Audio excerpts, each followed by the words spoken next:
What's up, BookTube? Welcome back. My name is Laura if you're new here, and today I'm doing the Quick to Judge book challenge.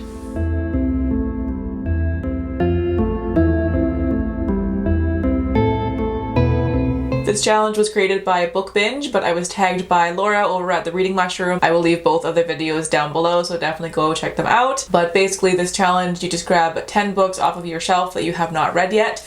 You read the first paragraph and you rank them in order of which one intrigues you most to least, and whichever one gets number one, you add that book to your TBR. So I'm putting a little bit of a twist on this challenge because I am doing all sequels. So I've chosen 10 sequels here. I'm going to read the first paragraph from each of these. This is very heavy and very awkward to hold. Oh god, oh god. But yes, I'm gonna put this down and I will go over all the books individually instead of holding this monstrosity. Oh good lord. That was a mini workout. Okay, so those are the 10 books that I'm going to be reading the first paragraph of. If you recall, one of my reading goals for the year is to try and get through more sequels and more series, because I had this horrible habit of starting a series, reading the first book, and then never touching it again. So I am really trying to get through more sequels. So I thought this challenge would be a great way to try and pick at least one of them. Also, I'm sorry in advance, I am not good at reading out loud. I have a stutter, so just bear with me. This might be a little bit painful. So let's get started with the first book that I grabbed off the stack, which is The Two Towers by J.R.R. Tolkien. This is the second book in the Lord of the Rings trilogy, so let's crack it open and see what the first paragraph is. Chapter 1, The Departure of Boromir. Aragorn sped on up the hill. Every now and again he bent to the ground. Hobbits go light and their footprints are not easy even for a ranger to read, but not far from the top a spring crossed the path, and in the wet earth in the wet earth he saw what he was seeking. Okay, so I forget what happened at the end of the first book, but I guess Aragorn is looking for some hobbits.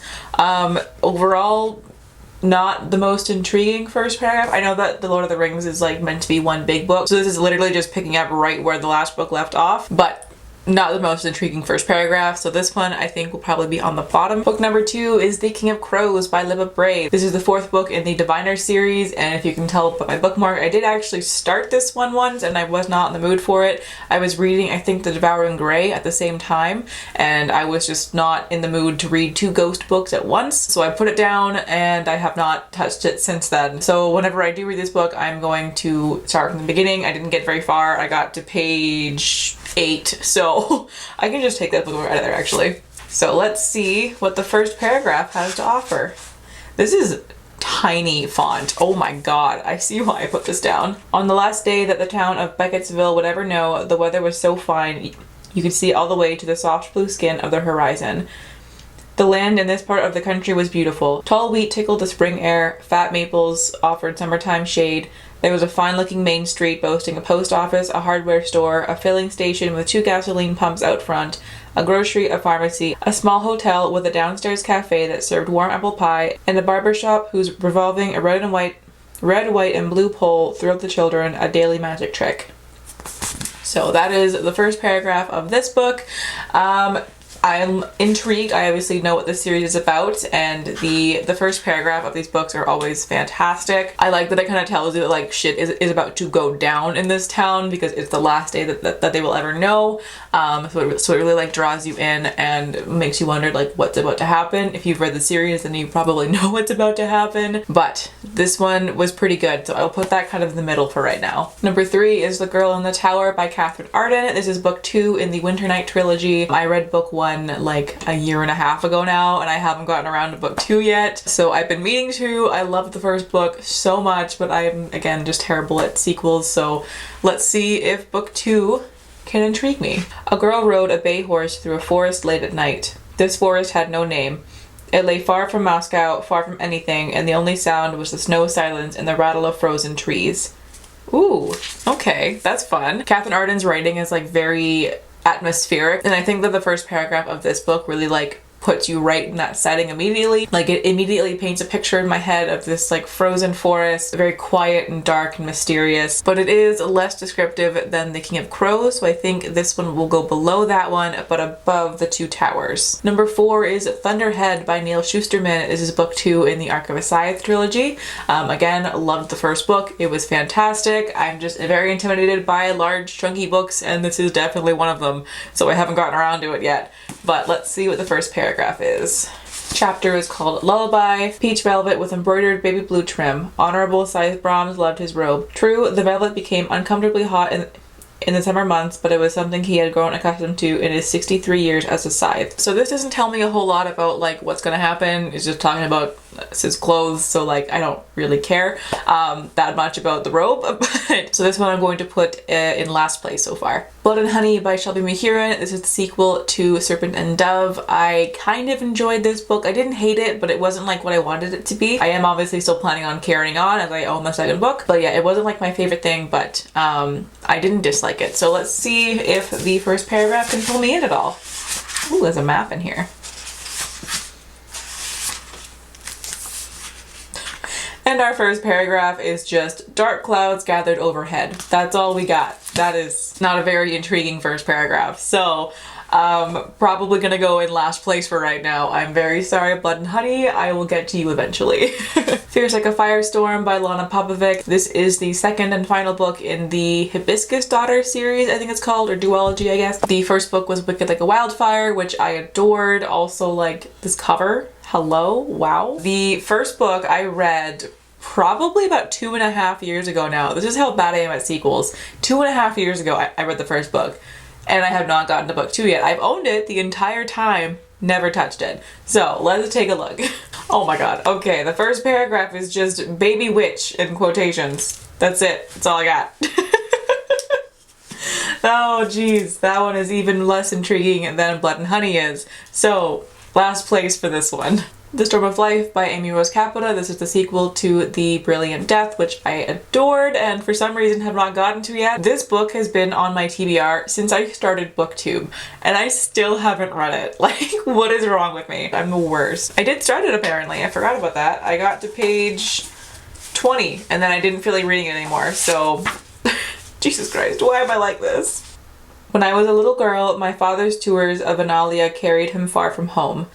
While he conducted disangro business in the darkest corners of the finest palazzos, I sat on his black walnut chair, a crown of violets in the bramble of my curls, and made decrees. Okay, so again, not the most intriguing first paragraph, but a hell of a lot more interesting than several of the other ones that I've read so far. So this one I think will go... I had the books lined up on the floor in front of me, that's why I'm looking down, by the way. I think below The Girl in the Tower. The Sword in the Stars, also by Amy Rose Capetta and Cori McCarthy. This is the sequel to Once and Future. This book has also been on my TBR since I started BookTube. Still have not read it. This one was one of my most anticipated releases of last year, and surprise, surprise, I didn't get to it. So maybe today will be the day. Alright, the first paragraph is just one sentence. It says, Merlin crash landed in the past with a great undignified belly flop.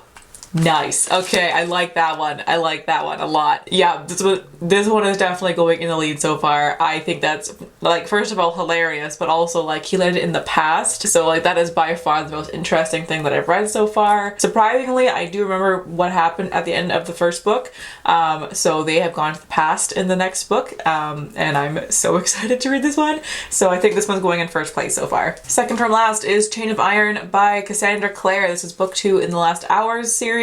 I just read Chain of Gold a couple of months ago now, like very recently, so it's actually still pretty fresh in my mind, so I do kind of want to get to it soon before I forget everything that happened. But this is also a massive book, so I'm not sure how much I want to commit right now, so I'm a little scared that this one might be interesting, so I'm kind of hoping this one won't get first place.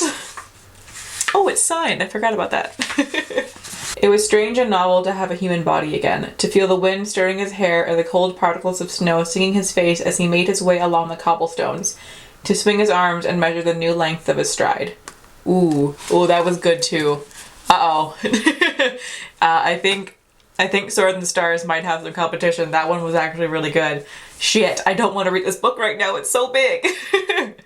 Okay. I think I'll put this tied for first right now with Sword in the Stars, and I'll flip a coin later on if my last book doesn't get first place. And the last book for this one is Muse of Nightmares by Laini Taylor. This is the sequel to Strange the Dreamer, which was one of my favorite books of all time until the last half of it. I hate the romance in it so much. I hated it. So I was like terrified to get to book 2 because like the last half of that book already almost ruined it for me, but not quite. And so I'm like, the next book might ruin my love for this series. So I've been avoiding it, but I know that I have to read it eventually.